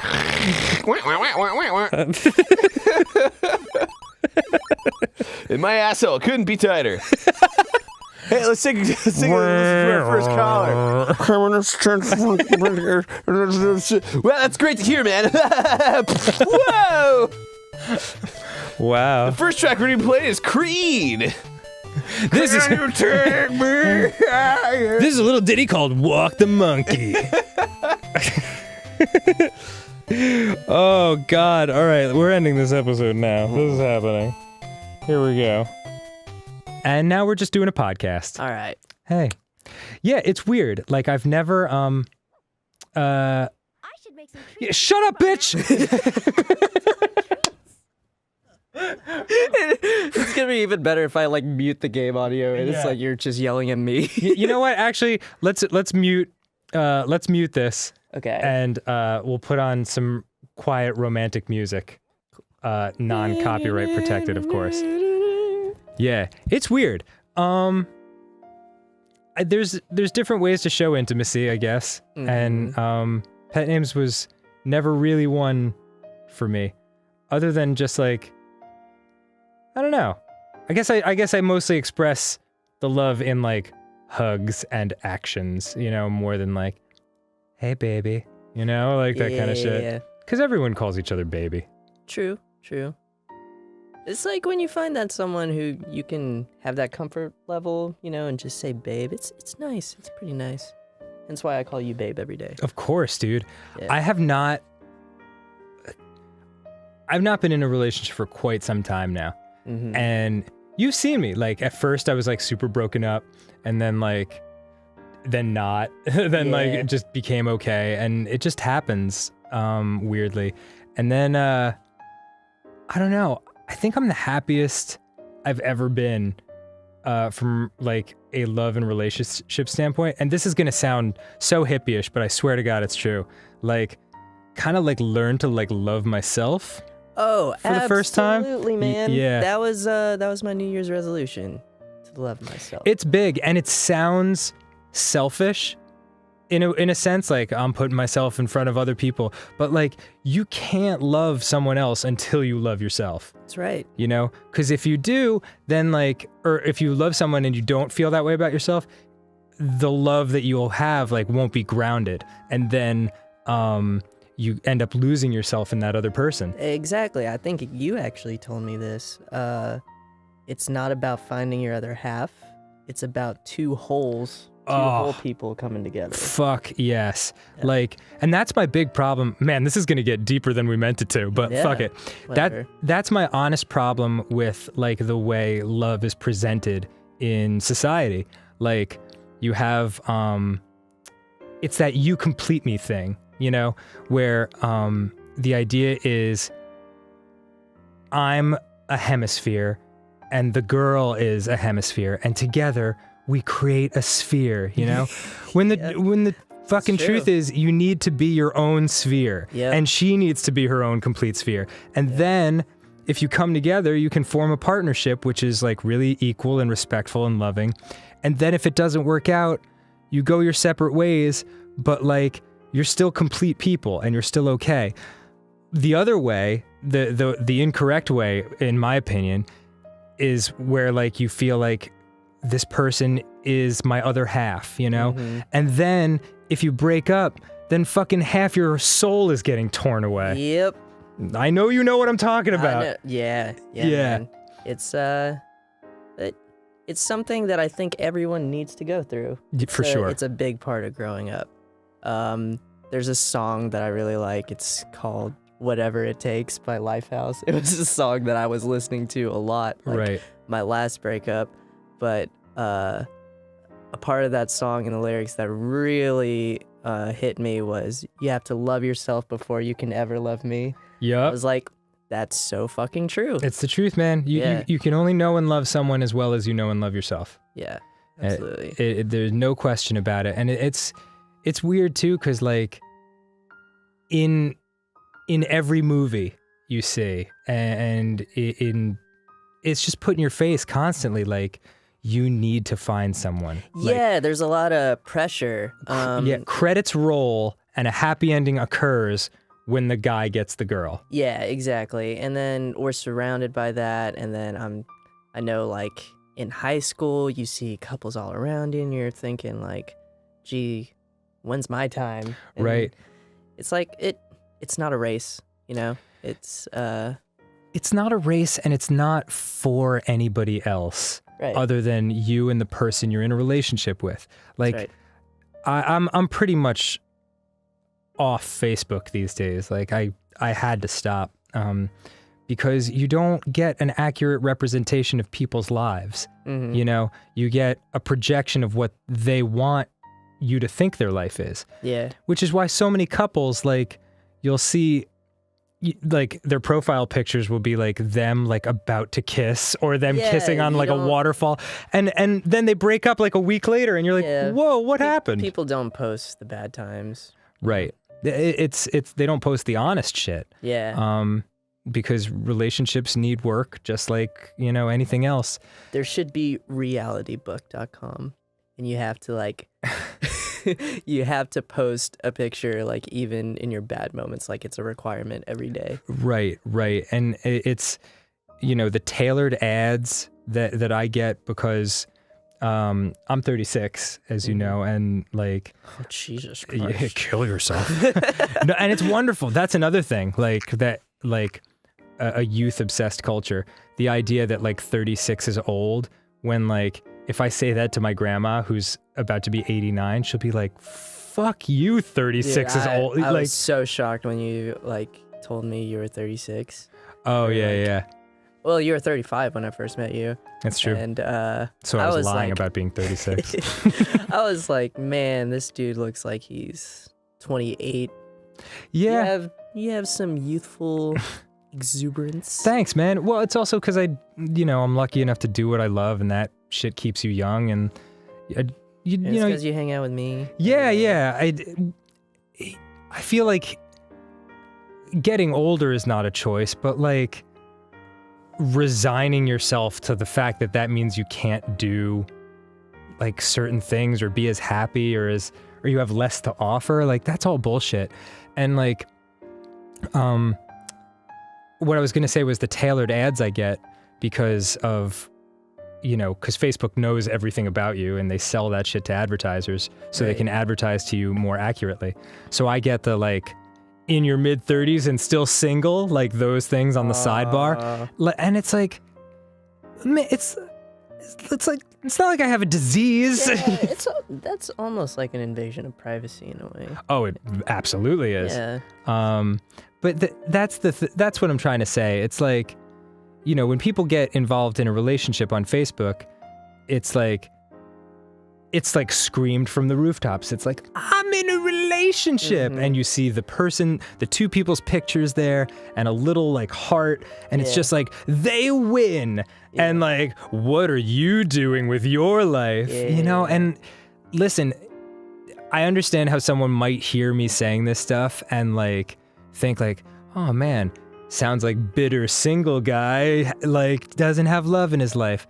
Not true. It's actually really the opposite. Like, You're content. Yeah. You can be happy in any circumstance. Like, the last girlfriend I had was awesome, and I was super happy in that relationship. And now that I'm single, that's awesome too. Like, it's really a decision of whether you're going to feel like you just have to be honest with yourself. You're like, what does my life really need, and what do I want, and not let other people put what they think you should want into your head. That's right. Because like Valentine's Day more or less exists the way it does because it makes people a lot of money. Yep.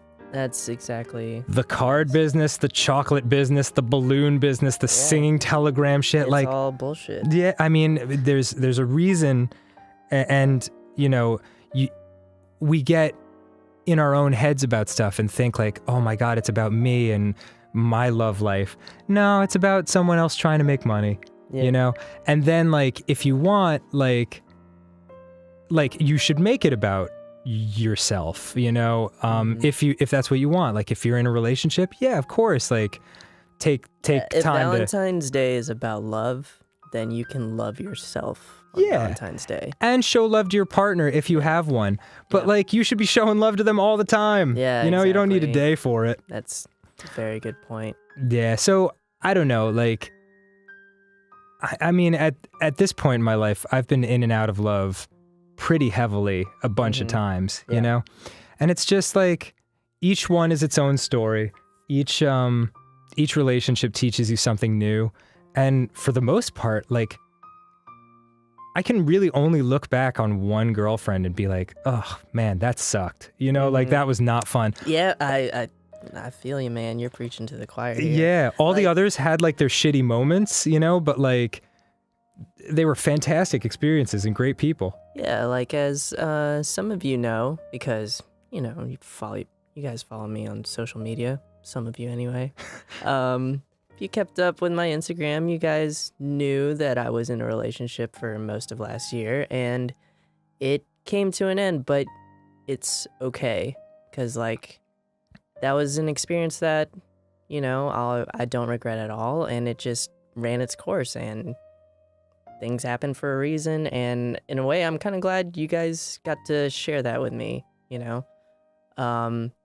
But I'm now in a stage of my life where, like, I'm much happier, you know, with myself, and that is, like, that's really important. And the it's most important. Yeah, it's something that I didn't value enough.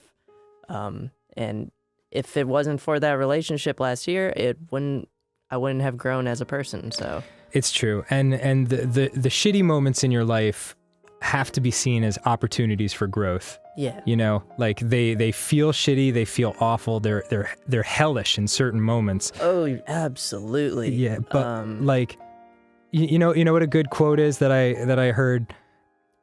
Hearts don't break, they break open. Yeah. Or get broken in. Yeah. It's like a dent. Yeah. And then, you know.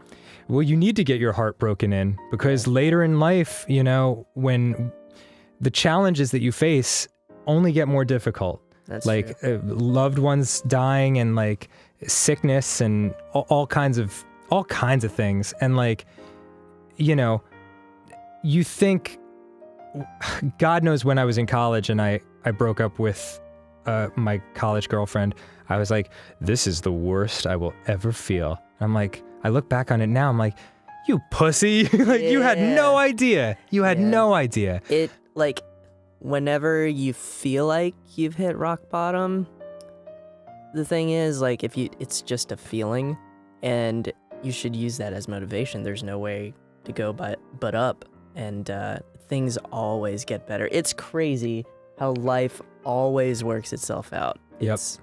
Yep. Time really does heal all wounds. Yeah, and like, when you come out of a relationship, a lot of times it's so easy to feel unlovable. And like unworthy and all that shit, but like, love is all around you. Always. And like, if you want that, like, it'll happen. Like, you just have to relax and not try so hard for it. Yeah, the best things in life actually happen when you least expect it. Yeah. When you're not looking for it. I mean, like, one of the best things that's ever happened to me is working with you guys. Yeah. I wasn't looking specifically for, I need to become the Game Grumps video editor. Right. It was when I was freelancing in all of 2014, and I sent like 200 applications out, and then I didn't even remember I applied to Grumps, because it didn't even say Grumps. It was just like a Let's Play channel. Right. You know, the rest is history. Same thing with love. It happens when you least expect it. Totally. When you're just doing your own thing and doing what makes you happy, that's when love shows up, and it's the kind of love that like fits into the flow of your life. Yeah, it's natural. It's not forced. Right. And I mean, whatever. I've never been on Tinder or anything like that. I'm sure it's fun, or it's a shit show. Who knows?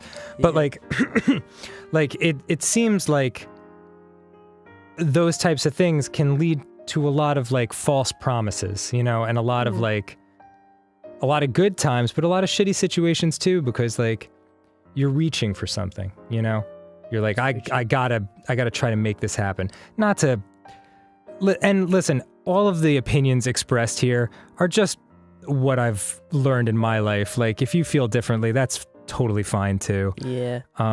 We're just shooting the shit because this game is complete ass. Yeah, no, this is actually, I'm actually enjoying this much more than playing the game.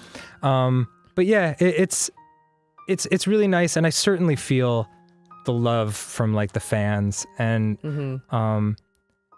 and that's what strikes me, like whenever we go to conventions and like, you know, you're strung out, you've probably just done a show or a panel or something and you're exhausted, but they want to meet you, and like, that's cool. Like, and every time I'm like, ugh, I'm so tired, but I just like kind of force myself to do it, and I'm always glad I did, because like the love is so genuine, you know, and so honest, and like, even though like, you know, you see weird shit online, like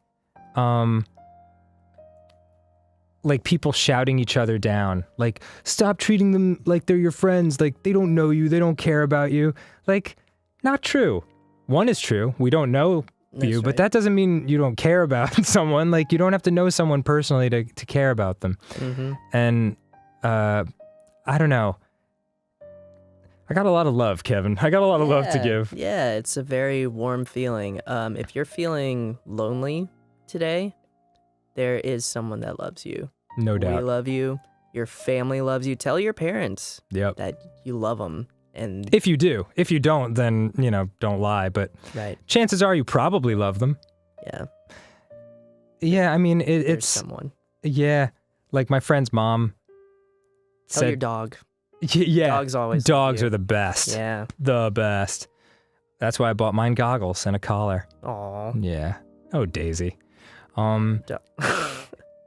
What's your real dog's name? My real dog's name is Roxy, but she goes Roxy. by the nickname Princess Tinkles. I love it. Yeah, My dog's name's Kipper. Kipper? Mm-hmm. After that British cartoon, Kipper the dog. It's friggin' adorable, man. Yeah. The dog I had before him was named Chipper.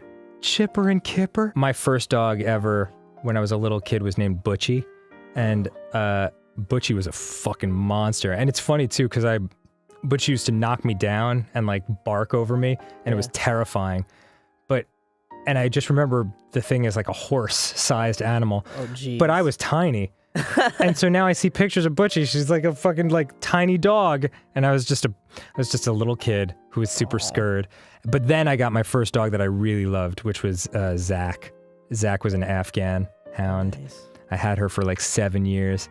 I think my favorite dog name that I've encountered is Harrison Ford. Harrison Ford. They were like, "Come here, little Harrison Ford." That's fantastic. That's awesome. My friend had two dogs named Batman and Pizza. That's cute. Yeah. And like his dad would like yell shit like while you were over at his house, like, "Batman, leave pizza alone." I'm like, wow, this is very surreal. Oh man. Well, any final thoughts you'd like to add? Final thoughts? Yep. Oh man, I could go on about love all day, man. I'm like, I'm not gonna lie, I am one of those hopeless romantic types. I'm like Ted Mosby on How I Met Your Mother. But yeah, just remember to love yourself. Yeah. Be good. Like Justin Bieber's song. Yep. If you have a partner today, be good to them, be honest with them, be faithful to them, because I've cheated on girls before, and it was the worst thing in the world for me and for them and for my image of myself. And I had to end up facing every one of those girls and apologizing firsthand, and they all accepted it, and it was cool, but it took me a long time to get over that. And like now I can look back and be like, wow, the reason I cheated on them was because I didn't love myself. And as a result, I deep down didn't believe anyone else could love me. So you get into that headspace of like, well, if this person is gonna cheat on me or like break my heart or whatever, I'll fucking do it first, you know? Yeah. And that shit is so childish. Yeah. I mean, I'm talking like 15 years ago this was the case with me. But like... Well, it's kind of like when you go through a breakup and you try to win the breakup game. Yeah, no one wins the breakup. Yeah. Like, you both will end up with other people eventually. It's not a race. Don't jump into something with somebody else quickly just because you are afraid to face that those bad feelings, because those bad feelings are where your growth is going to happen. Yeah. And you might, if you rush it, you might end up with someone who's not that great for you. And that's a dangerous thing too. But anyway, all I was going to say was, if you're with someone today, be honest and faithful to them, and treat them right and be good to them. And if you're not with anyone today, be honest and faithful and good to yourself, because it is equally important. And just, don't be afraid of love, because it's a beautiful thing. It really is. It really is. It's what makes life worth living, and along with music and other things like that. And it's what we're all seeking. Don't rush it. It'll happen. Everyone experiences it. Yeah, because ultimately we just want to be loved, and we want to love ourselves. And people get mixed up. They think that money is going to do it. They think that power is going to do it, or fame. But what they're really looking for underneath all that is love. Same thing with respect. It's just the desire for love, and the desire to matter. But you do matter, and you're the only one who can make that decision about yourself. It's not going to be the possessions that you have or anything like that. Gosh, this is super deep. Super deep. Yeah. But fuck it, man. This is I love doing shit like this. Yeah, man. It's cool. Thanks for letting me be a part of this. My pleasure, brother. And we love you guys. Yeah, I love you guys. Happy Valentine's Day. Love you, Kevin. Love you, Daddy boy. Yeah, and I love myself. The only thing I didn't love in this whole situation was Bratz Forever Diamonds. Oh my God, we played that. Yeah, that happened a long time ago. Yeah. So awful. Well, in any case, I hope you guys have a happy Valentine's Day. Eat a Cadbury cream egg if that's your thing. I'm definitely gonna do that. Yeah. And rock and roll. Oh, go see Deadpool, because it comes out today. Fuck yeah. We weren't being paid. We weren't being paid by Deadpool. Yeah, we're not getting paid. Yeah, we just want to see it. Deadpool is my motherfucking Valentine. Nice. Let's go see it. Happy Valentine's Day, Ryan Reynolds. I love you. Bye, everyone. Bye, Z's. This has happened multiple times before, where the game just dies on us, and then we just do a podcast for a while. So so does it come back on, or does it have to reboot? Dude, that's the only terminology I have. Fuck it. I'll tell you what. Now we're just hanging out. To kick us out, probably. I don't know. Yeah, Like, no. Yeah. Oh no, the game stopped. Well, I guess that's crazy. Yeah, dude. Can I be a fan for one hot second? Yes. Friggin' in the first Deuce Bigelow movie, the off camera, like, that's a huge bitch, is one of my favorite moments in all of comedy. Thank you. Thank you. 'Cause that's one of the fun things about making movies, is that you can still keep coming up with jokes with it never ending. Even like after you're done filming, you do a mix, and as you mix it, you start thinking, wouldn't it be funny? So I had my buddy come down, Matt Selman, who's one of the head writers of, he runs The Room at The Simpsons. Whoa. And he said, come on down. And he loves movies.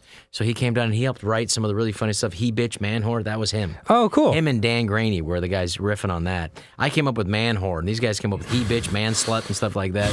You're the best He Bitch in my man stable. And that was Dan Graney. He's another Simpsons genius. I love it. So Matt came to we're mixing, and when it's funny because there was a big German guy playing the 7'8" woman or whatever. Yes. And he didn't, as Germans, they don't necessarily have the best sense of humor.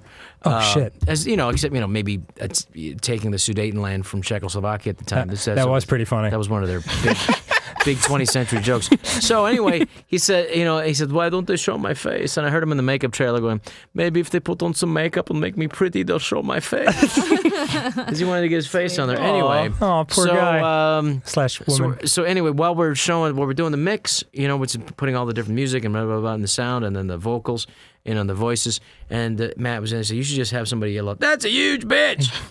And so we had a guy there, Roger, who was just African-American guy, said and he just had a great voice for it. He's awesome and voice. so we used it in like 3 more movies. Yeah, I know. That's a huge bitch. People look for it. And sometimes I put it at the end of a movie for no reason. That's fucking awesome. At the end of the second one, I just said, just put it in at the end of the credits for people who really, really are real fans. Yep.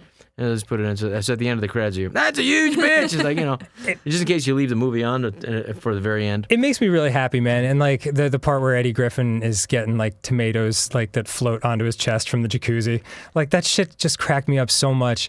And it's like, it's funny how like little moments of comedies. I don't know if you're this way. Yeah, it's the minutia. The same too. It's the little things I never that get remember me. plots. Yeah, it's the stuff that gets me and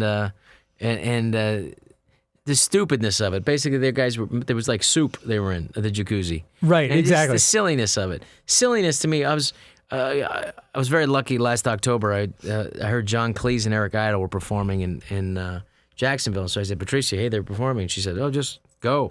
So I went out there, and they just were doing a couple sketches and talking for a couple hours. And they were nice enough to go out and have some drinks after. And he said the thing about Monty Python was these guys were writers writing for themselves to perform. So there really wasn't those egos involved. And he said that the key to our humor was it was silly. Right. It was the silliest stuff, the stuff that made themselves laugh. That was the stuff that they went for. That was so unique about it. That's why they didn't do political humor, or it wouldn't have lasted 50 years. Right, right. 40 years. Yeah. And it really was, and that stuff is just, the minister of silly walks, his people, he just physically got to a great place. And he showed stuff I'd never seen before. They showed there's a video of him playing Little Red Riding Hood.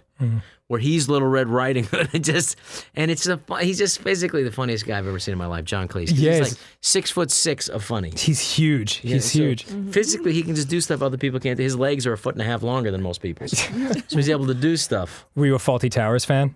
Oh my God! Yeah. That's what really. That was I flew out and said that's what we were hoping to do, because he said that Faulty Towers. He wrote it with his wife at the time, Connie Booth, and he said, and I went and we went out for drinks. I told him what we were doing. I said, "You're my influence for, you're my hero. You're my influence for writing the show." Patricia and I wrote it together. He said, "Did you write all the episodes together before you shot?" And I went, "Yeah." Well, this is what we did, because then you can get someplace interesting. And and he edited it himself, and they said the average edit was 250 edits for a BBC show, and the average edit, we put 450. So roughly, he did twice as many edits. In other words, each cut. So he really worked those episodes more, and really were tight. Wow. And they were just, it's the Mona Lisa of sitcoms.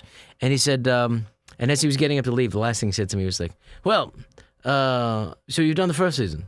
He said, "You're going to start writing the second one?" I said, "Yeah, I'm going to start writing it." Well, interestingly, the first season we wrote together, we were married. The second season we wrote together, we were divorced. No shit. I didn't know that happened while they were filming it. That's what I didn't know either, but I guess it was 3 years later. I think they did the first one in 75 or 76, and the last one in 79. There's only 12 episodes, which is crazy 13. to me. I think 13. 13. God, that's including nuts. The pilot. Yeah, I know, and it's considered the greatest sitcom ever. Yeah. Wow. You've seen most of them, right? Yeah. More than half of them. Yeah. So after he said that, were you like, I gotta get home to my wife? Yeah. I know.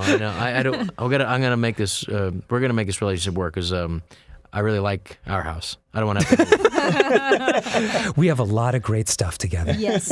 Yeah, we've purchased some fine articles, dude. We've made a nice child. I do want to say it's funny because like this has been a long recording day for us, and we also we almost never have guests on the show. It's very rare for us, and I hope you don't stop after this. No, that's it. It's awesome. We love it. It's a great time, Rob.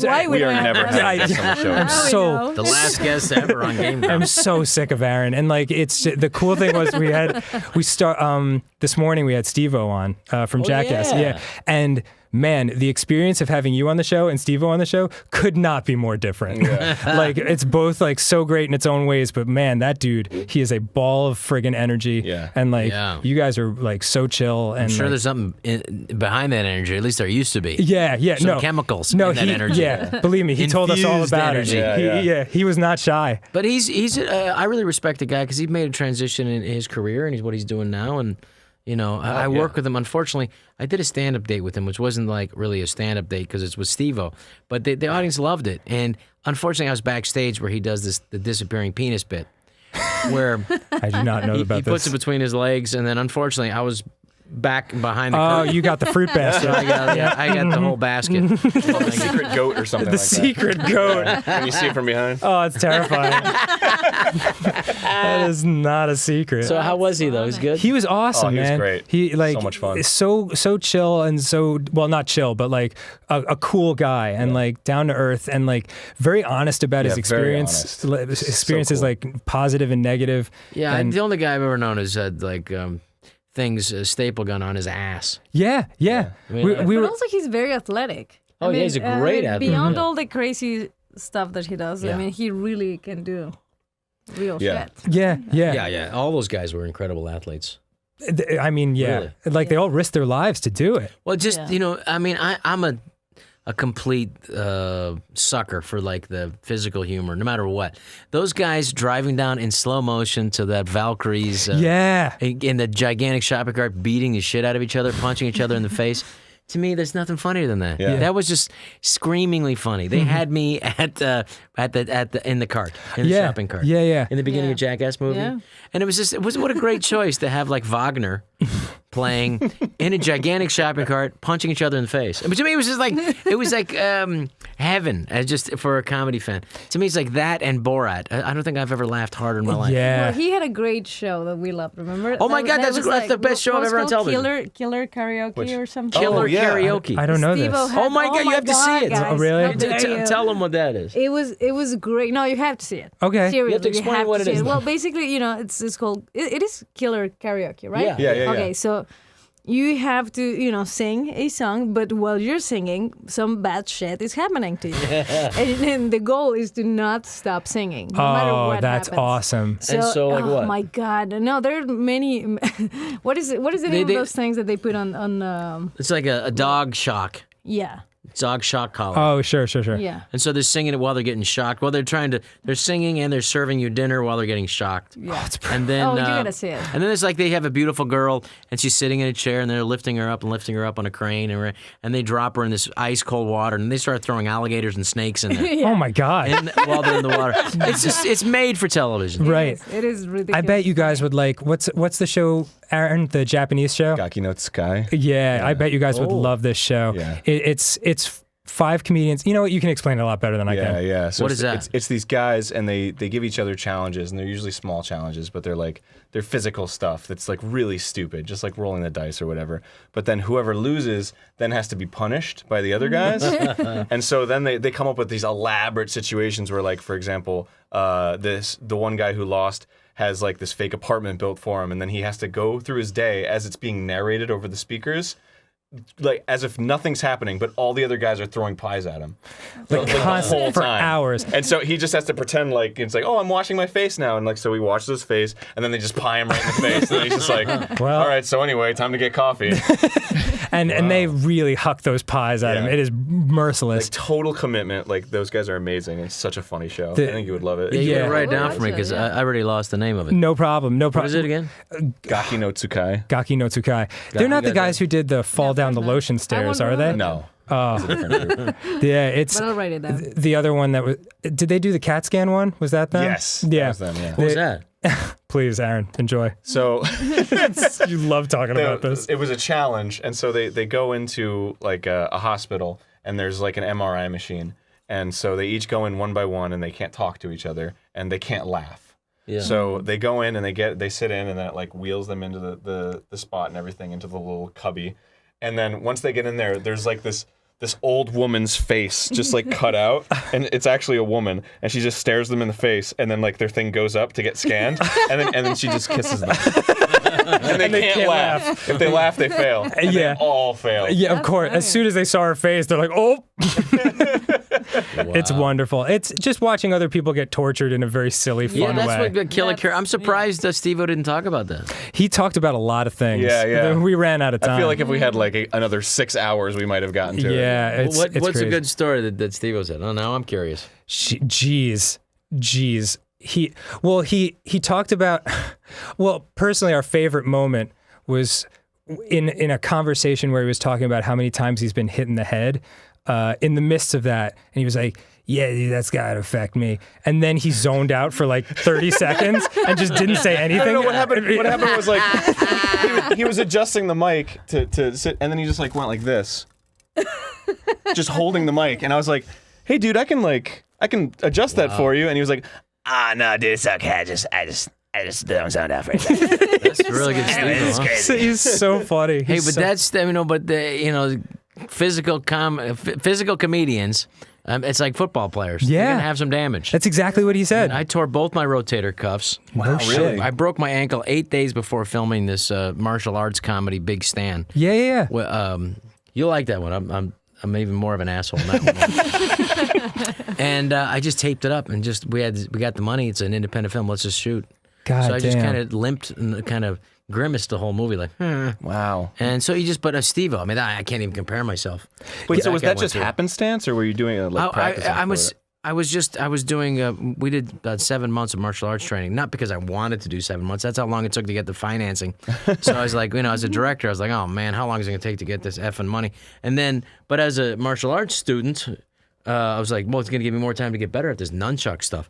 And then some little stuff like the nunchucks, which I learned the Bruce Lee one that he did in, I forget which one it was. It was like Enter the Dragon. Enter the Dragon, yeah. So and so I learned how to do the same routine. Oh, no and, shit. And I figured it out. And then when it came down to, I was supposed to make it out of soap bars in the prison. So by the time I was doing with the soap bars, the weight was heavier. Yeah, it's totally So it different. was like I had to it threw it off from me. So yeah. it's just, I'm complaining. I'm not getting my ass stapled like Steve-O, but it was like, it's just different, So it was just some of the stuff that I did. I remember I got thrown into a wall, got a concussion on Deuce Bigelow, and they had, one of the notes from the studio at the time was, you should do a thing about the Matrix. So we did some dumb joke about the Matrix. And the dumb joke was me this girl jumps up and then kicks me into the wall. Right, and it does the camera twirl around thing. Right, Yeah. Gay thing that's not going to stand. It's not going to stand the test of time. It's like in 20 years from now, that's not going to be funny. Trust me. Right. Let's just do real stuff. But anyway, so, it was their money. So I did that joke, and I got a big laugh at the time. So and they threw me into the wall, and I remember my head hit, and the stunt coordinator, came over and said, "What's your name?" And I went, "What do you mean, what's my name?" And they were like, "What's your name?" And I went, "I don't know." And Wow. That's crazy. It lasted 11 days. Wow. Where it was just like, I was out of it. Wait, so you were conscious? I was conscious, but I definitely had a concussion. Wow. So it wasn't a moment where you hit the wall and they were like, "Great take, Rob." Rob? No, but I knew enough to I just stand up. Just your instinct is to get up. So imagine all those football players and stuff. There's other guys out there, the Steve-Os of the world, could do it. Just keep doing it and not say anything. Yeah. Because I didn't say anything, and I did the stunt the second time. Mm-hmm. Right after that, they made me do it again, and I didn't say I was hurt or anything, and I really made sure and tucked so it wouldn't hit my head again. But that's like dangerous. Totally. I remember an interview with Brett Favre. Talking about a game, I think it was him, but he was talking about. He came on Game Grumps? No, I wish. I fucking wish. But he talked about a game where he threw 6 touchdowns, had an incredible game, and didn't remember the second half. He was like, I have no recollection. And meanwhile, he's killing it, doing everything perfectly. It's just on it's like autopilot. music to those guys. I think great athletes have to be like musicians in that sense, where the last thing that goes is the thing that they're doing. Right. You know what I mean? If you ever hear, the guy, Jerry Lee Lewis, Great Balls of Fire. He sings a song, but after the songs, between the song, he's just gibberish. Wow. Really? But while he's singing, and then he gets right into the song, it's Great Balls of Fire. So I think the music is, and the same thing it's just deeper. It's just in there, and it's someplace in their core of their brain that just, where it's the last thing to go. And same thing I think with athletes who've been doing it since they were 6, I Brett bet you're Favre. right. It's not exactly autopilot, but it's deep within there. And it's the last thing that's going to go. The weirdest thing to me is when actors, really great actors, you see them interviewed and it's just they just can't string a sentence together. And I know an Academy Award, multi-Academy Award winning guy. I don't want to say his name. Yeah, no. You can guess who it is. But he's just not a particularly interesting guy to sit down and talk rhymes with the Game Biscuit Grumps. Kale. No, I'm just kidding. But if you sat down, trust me, the Game Grumps episode with him would not be more than 6 minutes long. Yeah. But it's just, but while they're performing, it's interesting. It really works well because they're just in that moment, and and I try not to be as I just whatever it takes for them to get what they're doing at that time. It's interesting. Have you heard the Mel Blanc story when he was in a coma? No. I don't know if it's real or not, but it was in his biography. Mel Blanc, the voice actor? Oh, yeah, Mel Blanc. That guy did about 80 different voices. Yeah, he was like Bugs Bunny. And that sounded completely different. Yeah, it was crazy. He's incredible. All the Bugs Bunny ones and very gifted. He was in a coma for a long time, and they couldn't do anything to get him out of it. And then finally, I think one of his family members just came up with the idea of talking to him in character. So they talk to him, say, hey Mel, and he wouldn't wake up, and then he'd go, hey Bugs, how you doing? And then immediately he was like, what's up, Doc? Whoa, Yeah. that's weird. And did he woke up out of the coma and stayed out? I don't know what happened after that, but that's the story, is like that moment. That's super interesting. Wow. God, the brain is so weird. Yeah. Boy, this took a deep turn after Mortal Kombat. How'd that happen? It's totally fine. I mean, like, we should wrap this episode up anyway because we're coming on an hour. But like, that was great. Yeah, Yeah. dude, I enjoyed that. I'm so glad. Like, thanks. You're welcome on our show anytime. Yeah, both of of you course. guys. Thank you. Thank We'll you, come guys. on before we do. We're not allowed to say we're getting picked up for the second season of what did you call Real Rob again? Not bullshit. Absolutely not bullshit, Rob. Yeah. We're going to get picked up for the absolutely not bullshit Rob. Yep. We're not allowed to say Hypothetically. yet, but we're writing it. But we're writing it. Yeah. And but there'll be an announcement soon. Fucking awesome. Keep having fun doing what you're doing, man. And so when we have the second season, we're going to sneak it to you. Oh, sweet. Yeah. You can see it. And so you can shit on it first. Yes. And yeah. And I'll be sure to record all his reactions for you guys. So and, we'll and do. Mel, Yeah, too. we'll have like a special sneak for you guys first. Thanks, man. Before the show's on, we'll do like Patricia can beat both of you in Mortal Kombat, and we'll also have the show on. Yeah, I'll be. We'll do a split screen. Oh, You guys, the technical ability for that? Oh, of course. No, absolutely. We could have like 30 things happening at once. This could be like the architect in the Matrix. That's what we could do. Yeah, we can make that shit happen. That sounds good. But thank you so much for coming on, Yeah, guys. thank you, And guys. you're welcome. Thank you, guys. Yeah, let's. Thanks, Aaron. Thanks, Dan. Oh. It's been Thank you for fun. both liking Patricia because she was. Yeah. She said we should definitely do that one. Well, yeah, well, now yeah, of we course. yeah. Let's go. Now, I love we them. both like you both, so All right. because we know the human beings, and that's more important than anything. Continued success for you guys. We had fun, and all the game grumpers out there. Thanks for listening, and thanks for all those tweets. Fuck yeah! Oh, yeah. Thanks for you guys made this happen. Yeah, so that's seriously. rad. All right. All right. See you later, everybody. We love you. Bye. Bye. You can do it. Yeah, we got one.